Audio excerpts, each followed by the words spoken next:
Welcome back, folks. This is Lenny Lawson, the Car Guru, and today's episode will begin a series of practical car knowledge that everyone needs to know. Now, if you are a certified mechanic, you are extremely experienced in automotive repairs, have extensive knowledge about cars and how they work, turn your radio off or stop listening. But if you are not, if you are inexperienced and you get tired of people throwing around terminology that you just don't understand, I'm going to try to do this without pictures. I'm just going to talk about things. And I think you'll know a little bit more about your vehicle when we get through this series. The first episode, which is this one, is going to be about suspension, steering, and brakes. Three very critical areas that need to be well understood because they break. And when they break, it would be nice to know what they're talking about and have some kind of an idea what it should cost. So we'll get into that here in just a second. But before we get into that, let's talk a little bit about these tariffs. Apparently, there's some wiggle room. The auto industry could be one of the specific sectors where tariffs are to be excluded. This according to Bloomberg News and the Wall Street Journal, which both cited officials as sources. Stocks soared Monday, did you notice, on the reports? And one analyst called it a huge step back from the edge. And I agree with that because so many components that go into automobiles that are they're assembled in the United States, but the major components are built in Canada or Mexico. I wish they weren't, but they are, and it's going to hurt the industry, which means it hurts consumers. So we'll see. We should get a detailed report about what's going to happen. Hopefully, they won't wait till the very last minute. My heart can't take it. Okay, so let's talk about your car a little bit, and specifically the suspension. So what's the goal of the suspension? A lot of people say, well, make the car ride good. Well, I guess that's a goal. That's an important goal. But the main function of the suspension is to keep the tires planted on the road. Because when you go over bumps, if you didn't have a suspension, it would be like riding in a log wagon. And then if you just had springs, you wouldn't be able to control the car because it would bounce around all over the place. That's why we need shock absorbers. And so there are different types of suspension systems. One of the most popular that you see on most cars today is called a McPherson strut. So that was designed by a guy named McPherson, and it has been very effective in especially front-wheel drive cars because really before there was front-wheel drive and the engines were mounted longitudinally, that's hard to say, so the front of the engine was facing the radiator and the back of the engine was facing the passenger compartment. And that left a lot of room for the suspension components. But then they decided, okay, well, let's make everything front-wheel drive. So they had to turn the engine sideways. And plus, they decided, since the engine's sideways, we're going to go ahead and put the transmission underneath it and the drive axles, and we're going to call that a transaxle, combination of transmission and axle. So if somebody says you have a problem with your transaxle, that's what they're talking about. It's the combination of of the transmission and the drive axle that used to be in the back of the car driving the rear wheels. It's not there anymore in a front-wheel drive car. But let's get back to the suspension. The reason they needed McPherson struts is because they're more compact. It basically has the shock absorber mounted inside of the spring, so you don't have a separate spring and a separate shock that's taking up a lot of space. So if you go to a repair shop and they say that you need new struts, and you say, okay, what's a strut? Well, what they're talking about is the McPherson strut. And they're talking about it's a combination of your spring and your shock absorber. And struts can cost anywhere from, let's say, $500 to over $1,000. And it depends on factors like the vehicle type, whether you're using original equipment parts or aftermarket parts, and what the labor costs are at that particular store. When you do a strut replacement, you're going to have to do an alignment as well. So there are additional costs that will be involved in doing this. So if you get a price just for the struts, then you're going to be kind of in for a surprise when you get your bill because there's more to it than that. So why would you need struts? Well, if you put your hand on your front fender and bounce the car upside down, you may not be strong enough to do that, but you can get your, neighbor, somebody. Or if you're just going down the road and when you hit a bump, your front end keeps going up and down, that means your shocks are worn out, okay? Because you should go over a bump and it jounces, it goes down, and then boom, it's stable. If it keeps bouncing a little bit, and especially that's going to happen sometime over 50,000 miles, you'll start to see that. I've seen them last 150,000 miles. But it all depends on the type of driving that you do and what the terrain is like and how aggressive of a driver you are. Now, trucks and large SUVs are different. They don't use struts because they're built different. They are a body-on-frame construction, and struts are for unibody constructed vehicles. More than likely, if you're driving a truck or a large SUV, you'll never have to replace the springs, just the shock absorbers, and because they're separate. Now, they use, like most vehicles these days, have independent front suspension. What does that mean? Well, that means that the right wheel can hit a bump and it doesn't affect the left side of the car. They are independent of one another. Have you ever heard of a double wishbone suspension? Well, that was Honda's thing for many years, but it's basically an upper and lower control arm. So these are basically, they look like forks. There's a two-pronged fork. There's one on the top, there's one on the bottom, and they are constructed in a way. One is they're longer than the other. It's called unequal length control arms. And what they do is they allow the wheel, when you're going down the road and the wheel is going up and down, they allow it to go straight up and down as opposed to arcing. And when you have that arcing, then it can really screw up your handling. That's one of the things that really got the Corvair in trouble back in the old days, back in the 60s. Remember, you may have heard this, where the Corvair was supposedly unsafe at any speed. Well, it wasn't. It's just that it had something in the rear called swing axles, which is the same thing they put in Volkswagens and have been very successful in I'm talking about the Volkswagen Beetle. The swing axles, people in Europe understood that you had to put a little bit more air pressure in the rear tires than the front, and you had to be careful how you drive it because they're definitely tail happy. They got all that weight in the rear. And so swing axles with the weight of the engine in the rear was a kind of a dangerous combination because they were putting boxer-style flat six-cylinder engines in the back of these Corvairs, which had added weight. And then you have the swing axle, and people were trying to equalize the pressure in their front and rear tires, and you just can't. You got to put 25 pounds, like on my Corvair, you put 25 pounds in the rear tires and 15 pounds in the front. 15 pounds? Yes, 15. Of course, tires were different back then. I mean, with radials, you can put a little bit more pressure in them in the front and rear, but you got to have that offset in order to offset that additional weight.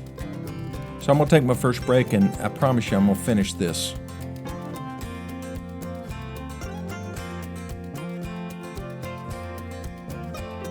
Now, one of the things I get asked frequently, do I have to replace both front shocks or both front brake pads, that kind of stuff? And the answer is typically yes. You need to balance out the sides.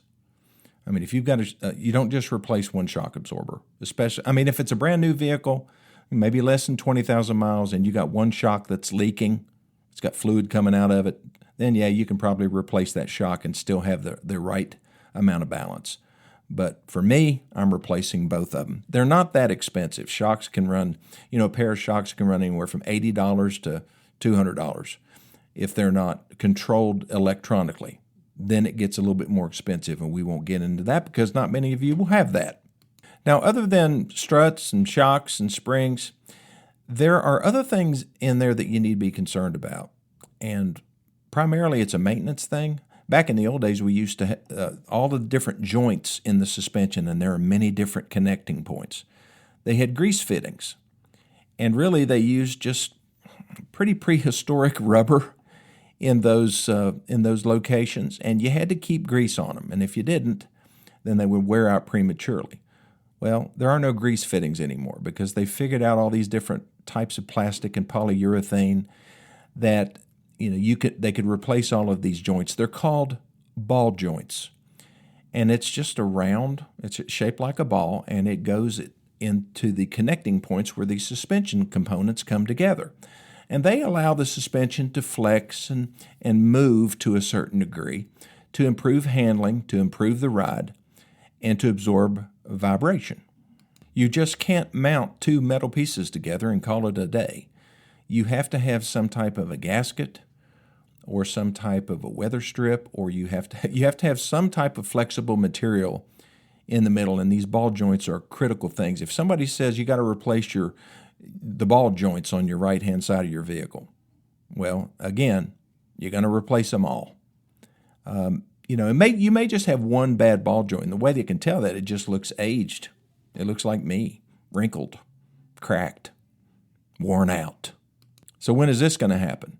Probably in excess of 100,000 miles, maybe even 150,000 miles. If you got an old car, you're buying an old car for your kid to drive.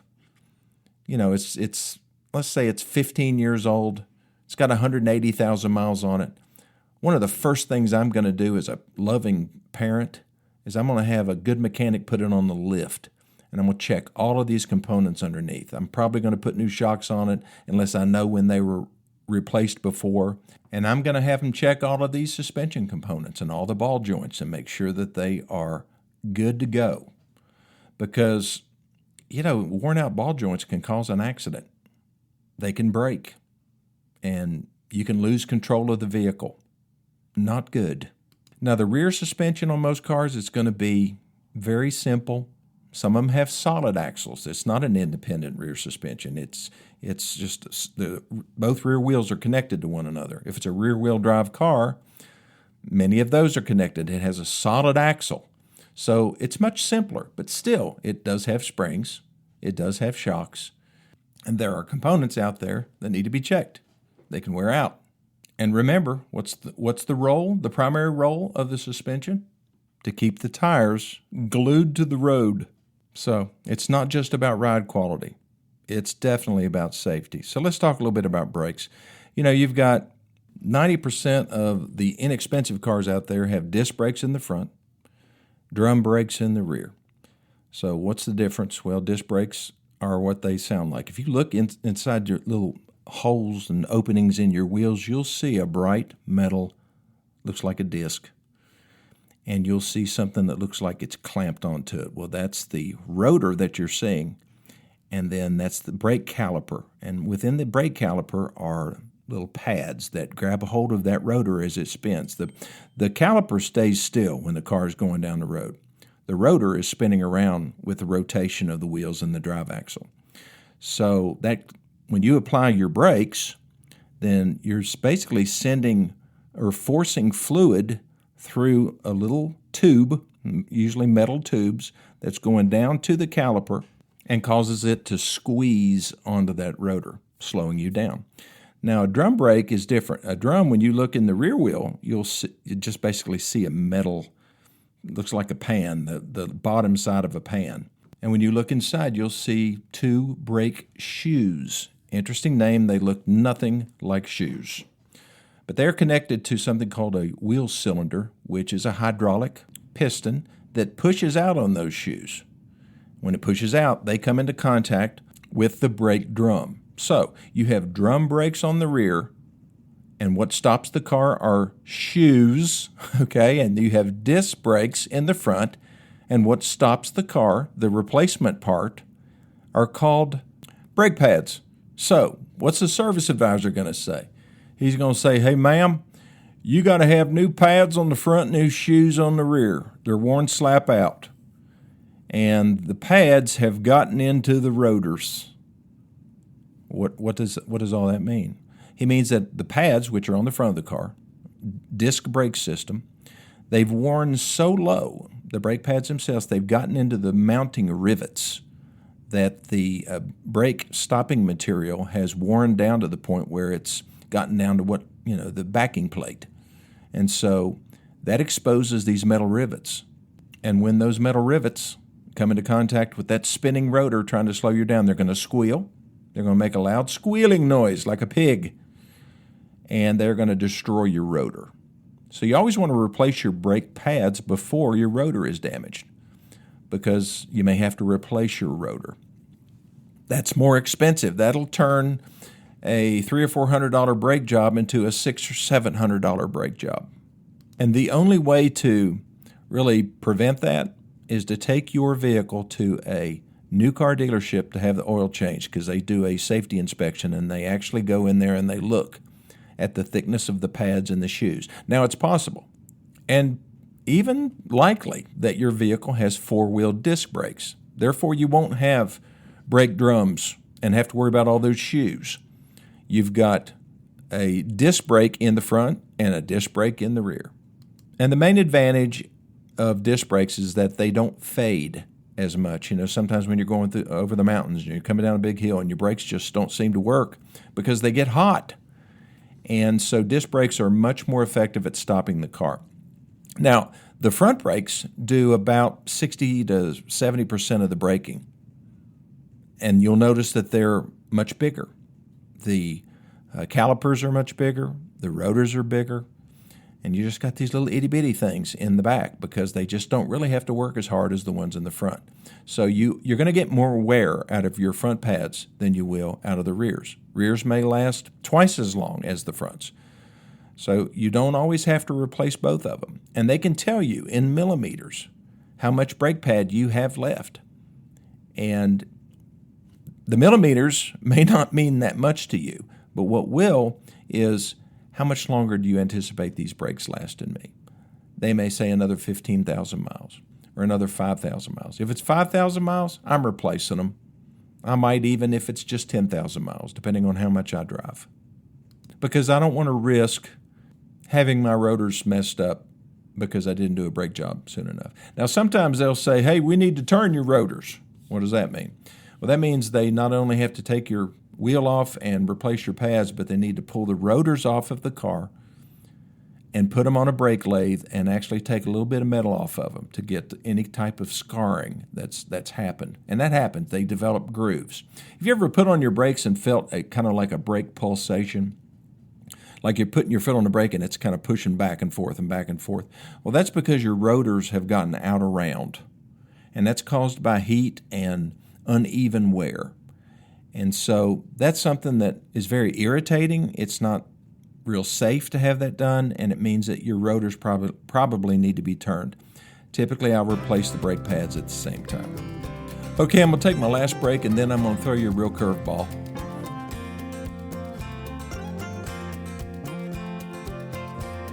Now, most of you have just two-wheel steering. I sold a truck many years ago to a friend of mine. It was a Chevy Silverado, and at that time, Chevrolet had come out with a four-wheel steering package, and it was strange. Literally, when you turn your steering wheel to the, like if you're in a parking lot, you turn your steering wheel to the left, your rear wheels would turn slightly to the right, and vice versa. And what that did was drastically reduce the turning radius of a vehicle and made parking a lot easier. Now, if I were to order a new Porsche 911, they come standard now with four-wheel steering, and it just makes the response quicker. It makes parking easier, but it's really a lot of technology. It's going to cost a lot of money if it ever breaks. Most of you don't have to worry about that because you've just got front-wheel steering, and that front-wheel steering system is called rack and pinion steering. It can be power or non-power, but rack and pinion steering is very reliable. It's very compact, and that's another reason why they use it in all front-wheel drive vehicles is simply because it doesn't take up much space, and they like the reliability of it. However, they can go bad. The seals can give out and leak, and if that happens, you've got to replace your whole rack and pinion. Sometimes they can replace the seals, or you can get a remanufactured part. Sometimes that's not a bad option for a lot of different components. Now, you're not going to get remanufactured shocks, and you're not going to get remanufactured brake pads. And I don't recommend buying remanufactured tires. They call them retreads. But some components can be rebuilt, and steering gears is one of them. But again, we go back to that buying a car for your youngster that they're going to be driving. We want to make sure that the steering gear has no leaks, and that all of the joints are secure, that, if you've got any connections in the front end, there are plenty of them, that none of them are loose.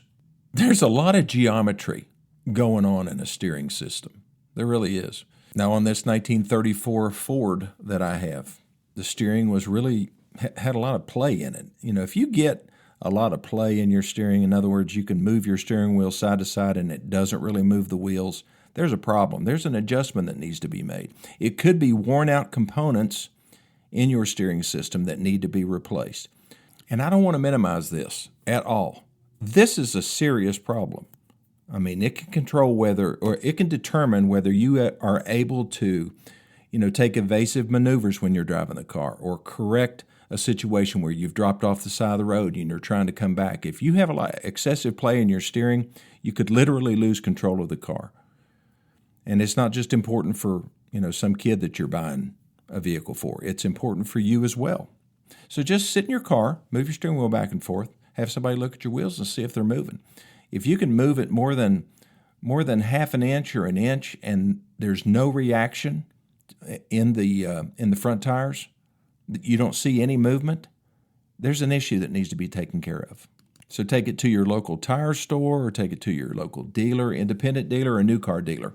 That's something you don't mess with. Well, I hope you've learned a little bit about suspension, steering, and brakes, and maybe it'll make you a little bit more confident when you go in and they're talking, terminology. Need new shoes, need new pads, need new ball joints, your struts are worn out. Any questions like that you need my help with, just send me a text or call me, 423-552-2020, or an email, LennyLawson2020 @gmail.com, and I'll see you next time.